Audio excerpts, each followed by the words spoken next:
আসসালামু আলাইকুম। সুপ্রিয় দর্শক ও শ্রোতা, আজকে আমি আপনাদের স্বাস্থ্যকর খাদ্য অভ্যাস সম্পর্কে কয়েকটি কথা বলবো। আসলে আমরা প্রতিদিন খাবার খাই।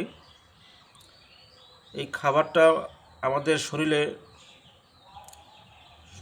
কাজে লাগানোর জন্য কিছু কিছু নিয়ম এবং অভ্যাস মেনে চলতে হয়। যেমন হচ্ছে প্রতিদিন একই সময়ে খাবার খাওয়া। এই একই সময়ে খাবার খেলে কি হয়, খাবারটা সহজে হজম হয় এবং এটা স্বাস্থ্যকর পরিপাকতন্ত্রকে ভালো রাখে। আরেকটা বিষয় হচ্ছে, আমাদের প্রতি সময় একই সময় খাবার খাবো ঠিক আছে, কিন্তু পাশাপাশি আমরা সুষম খাবার গ্রহণ করব। অনেকে আমরা করি সেটা হচ্ছে প্রতিদিন মাছ মাংস, শুধু মাছ মাংস খাই, সবজি টবজি খাই না, বা অন্যান্য পুষ্টিকর যেটা যেটাকে বলে আপনার সিজনাল যে শাকসবজিগুলো আছে এগুলো আমরা খাই না। হয়তো দেখা গেল যে এটা অনেকে মনে করে যে এটা স্বাদ লাগে না, এটা ভালো লাগে না, এর জন্য এটা খাই না।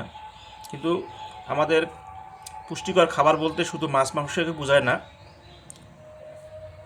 এই সবজি, সিজনাল যে খাবারগুলো আছে এইগুলার শাক সবজি এগুলো খুবই পুষ্টিকর খাবার, এটা বেশি বেশি করে খেতে হবে। তারপরে হচ্ছে সবজি খাওয়ার সময় আমরা অনেক সময় ভয় করি কি, কাটার পরে তারপর ধোয়ার পরে তারপরে রান্না করি, রান্না করার পরে আবার বেশি বেশি সিদ্ধ করে ফেলি। এতে করে খাবারের পুষ্টিগুণটা অনেক কমে যায়। তো আমরা চেষ্টা করব যে সবজি কাটার আগেই সবজিটাকে ভালো করে ধুয়ে নেব, তাতে সবজির পুষ্টিগুণটা থেকে যায়, এবং অল্প তাপে এই সবজিটাকে সিদ্ধ করব। অনেক সময় গ্রামে দেখা যায় যে শাক রান্না করার সময় শাক যখন সিদ্ধ হয়ে যায় তখন শাকের পানিটা ফেলে দেওয়া হয়। এটা একদমই ঠিক না, কারণ এই শাকের যে পানিটা থাকে এটাও কিন্তু পুষ্টিকর। হ্যাঁ, শাকের পানি শাকের মধ্যেই রেখে তারপরে সেটাকে খাওয়া, তাহলে শাকের যে পুষ্টিগুণটা এটা থাকে। এরপর হচ্ছে তেল চর্বি এবং ভাজা পোড়া জিনিসগুলো না খাওয়া।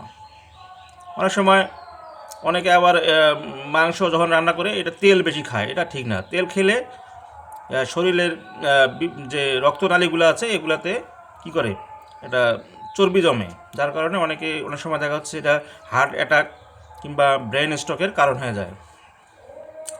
তারপরে ভাজা পোড়া হচ্ছে গ্যাস সৃষ্টি হওয়ার, পরিপাকে বিঘ্ন ঘটার একটা অন্যতম কারণ। এটা পেটে প্রচুর গ্যাস তৈরি করে। এই ভাজা পোড়া জিনিসটা আমরা পারতপক্ষে কম খাওয়ার চেষ্টা করব, এবং না খেতে পারলে অনেক ভালো। এরপরে আছে বাইরে খাওয়া পরিহার করা। দেখা যাচ্ছে বাইরে কোনো বাজারে রাস্তাঘাটে যে সমস্ত ফাস্টফুড থাকে এগুলো আমরা অনেকে খেতে পছন্দ করি, কিন্তু এগুলো খাওয়া মোটেও ঠিক নয়। এরা করে সেটা হচ্ছে উন্মুক্ত অবস্থায় রেখে দেয়, এখানে মাছি তারপরে বিভিন্ন ধরনের কীটপতঙ্গ পড়ে, সেটা আবার খাবারে বিষক্রিয়া সৃষ্টি করে, এবং এটা পরিপাকতন্ত্রের খুব মারাত্মক ঝুঁকি। এটা পরিপাকতন্ত্রের জন্য খুবই মারাত্মক ঝুঁকি। আমরা এই বাইরের খাবারকে পরিহার করব। চিনি এবং লবণ, এই চিনি আবার লবণ খুব কম খাওয়া উচিত, কেননা এই চিনি অনেক সময় দেখা যাচ্ছে যে উচ্চ রক্তচাপের সৃষ্টি করে। লবণও ঠিক অনুরূপভাবে উচ্চ রক্তচাপের সৃষ্টি করে।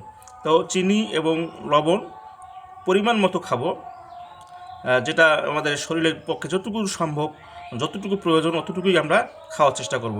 অনেক সময় অনেকে কাঁচা লবণ ছাড়া খায় না, অনেক সময় এই কাঁচা লবণ খাওয়াটা পরিহার করতে হবে। হ্যাঁ, এটা অবশ্যই মাথায় রাখতে হবে যে কাঁচা লবণ খাওয়া যাবে না। সকালের নাস্তা, আসলে অনেকে সকালে ভর পেটে খায়, কিন্তু এই ভর পেট খাওয়া ঠিক না। সকালে হালকা নাস্তা সারাদিনের এই পরিপাকতন্ত্রকে ঠিক রাখার জন্য এটা খুবই কার্যকর। সেই জন্য আমরা সকালে নাস্তা খাবো ঠিক পরিমাণ মতো। এরপরে আছে যে ধীরে ধীরে মনোযোগ সহকারে চিবিয়ে চিবিয়ে খাবার আমরা অনেক সময় তাড়াহুড়া করে খাই এবং খাবারে মনোযোগ দিই না, এটা পরিপক্কতার জন্য খুবই খারাপ। এজন্য আমরা এটা করব যে সেটা হচ্ছে খাবার খাবো ধীরে ধীরে এবং খুবই মনোযোগের সাথে। তো এই ধরনের অভ্যাসগুলো যদি আমরা গড়ে তুলতে পারি তাহলে আমরা অবশ্যই সুস্থ থাকব, আমাদের পরিপাকতন্ত্র সুস্থ থাকবে এবং আমরাও সুস্থ থাকব। আমরা নিজেরা এই ধরনের খাওয়ার অভ্যাস করব, এভাবে খাওয়ার অভ্যাস করব। পাশাপাশি বাসায় ছেলে মেয়ে ভাই বোন বাবা মা সবাইকে আমরা এই পরামর্শই দিব যে সঠিক খাদ্য অভ্যাস গড়ে তুলতে হবে, তাহলেই আমরা সবাই সুস্থ থাকব। আসসালামু আলাইকুম।